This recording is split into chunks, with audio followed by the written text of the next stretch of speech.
အားလုံးပဲမင်္ဂလာပါရှင်ဒီနေ့မှာတော့ C level ဆိုတဲ့ reorder question ကိုအတူတူပြန်ပြီးမှဖြေကြည့်ကြမယ်နော်ပထမဦးဆုံးအနေနဲ့ skimming and scanning လုပ်ပြီးမှဘာကိုပြောချင်တာလဲဒီ reorder ရဲ့ခေါင်းစဉ်မှာပဲဘာအကြောင်းအရာလဲဆိုတာကိုသိအောင်လုပ်မယ်ဒီမှာဖတ်ကြည့်လိုက်တော့ C level ဆိုတာကို repeated word အနေနဲ့တွေ့ရတယ်ပြီးကြတော့climate change နဲ့ number တချို့ကို repeated အနေနဲ့တွေ့ရတာဖြစ်တဲ့အတွက်ကြောင့်မို့လို့ဒီစာပိုက်ဒီ sea level rise နဲ့ပတ်သက်ပြီးမှဖြစ်လာတဲ့ဖြစ်လာမဲ့အကျိုးဆက်တွေကိုပြောပြထားတဲ့စာပိုက်ဆိုတာကိုသိလိုက်ရပြီဒါပြီးရင်တော့ topic sentence ရှာမယ် topic sentence ရှာဖို့အတွက်စာကြောင်းတစ်ကြောင်းချင်းစီကိုဖတ်ကြည့်ကြမယ် if sea level rise by 50 cm ဆိုတော့တေချာဘူးခဏထားမယ် hence နဲ့စရဲဆိုရင်တော့ဒါဟာ topic sentence ဘယ်လိုမှမဟုတ်ဘူးသူဒီများတော့အဖြစ် hence နဲ့စရဲဆိုရင် conclusion ဖြစ်ပေါ်အောင်ပုံများတယ်ဒီမှာလဲ if sea level rise ဆိုတော့တိတ်မတေချာသေးဘူး furthermore ဒီ topic sentence မဖြစ်နိုင်ဘူးဆိုတော့ဒီနှစ်ခုထဲကတစ်ကြောင်းဒီ topic sentence ဖြစ်မယ်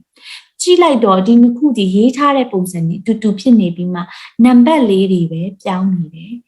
ဆိုတော့နံပါတ်အနည်းကိုအရင်ဆုံးယူလိုက်မယ် if sea level rise by 50 cm 86 million people will die all around the world if sea level rise by 1 meter then 166 million people will die all around the world so 50 cm ဆိုရင်ဘယ်လောက်ပြီလဲ1 meter ဆိုရင်တော့ဘယ်လောက်ပြီလဲဆိုတော့သူ့ကိုအရင်ဆုံးထားလိုက်တယ်ပေါ့နော်ပြီးကြတော့နောက်ထပ်အတွဲရှာမယ်ဒါကနောက်ဆုံးစာကြောင်းဖြစ်နိုင်တာဖြစ်တဲ့အတွက်ကြောင့်မို့လို့သူပဲသူ့ရဲ့အတွဲဖြစ်နိုင်မယ် furthermore this number will rise ဟုတ်တာပေါ့ဒါသူ့ရဲ့အတွဲဟုတ်တယ် this number ဒီမှာပြောထားတဲ့ကဏ္ဍတွေကိုပြန်မှရင်းနှီးထားတယ်နော်ဆိုတော့ဒီဟာဒီနောက်ဆုံးစာကြောင်း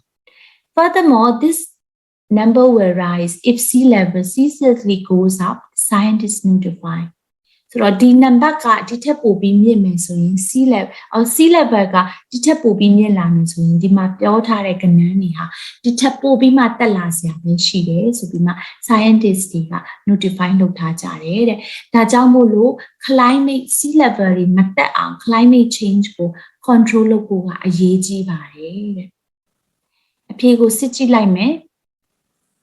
အဖြေကတော့မှန်ပါတယ်လွယ်လွယ်လေးပဲဒီ reorder လေးကhence ဆိုတော့ conclusion ဖြစ်မယ်ကျန်တဲ့၃ချောင်းကိုဖတ်ကြည့်ပြီးတဲ့အခါမှာဘယ်လိုမျိုးစဉ်းစားပြီးမှဖြေလိုက်တယ်ဆိုတာကိုအတူတူလိုက်ပြီးနားထောင်လိုက်တဲ့အခါမှာနားလည်မယ်လို့မျှော်လင့်ပါတယ်ဆိုတော့အားလုံးပဲ reorder question တွေကိုလည်းမမှန်ကန်နဲ့အချိန်တိုအတွင်းမှာဖြေနိုင်ကြပါစေလို့ဆုတောင်းပေးပါတယ်